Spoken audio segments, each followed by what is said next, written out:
Pop your hips, open your hips. What does that mean? What do we see when people do that?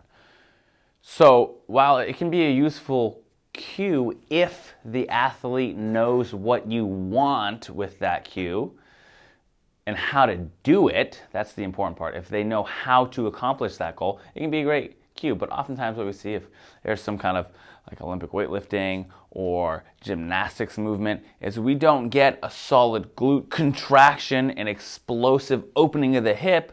We get a long loopy lean back and lumbar extension, right?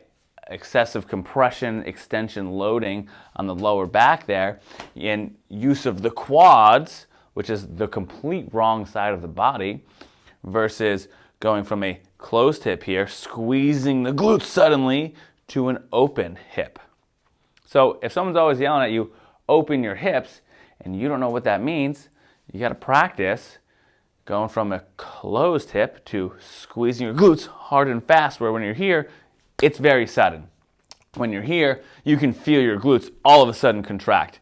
That's what it means to open your hips. You have to explosively squeeze your butt cheeks to make that hip extend maximally as quickly as you can without having follow through in the back, right? Because then you're not braced. You're putting yourself in a poor position.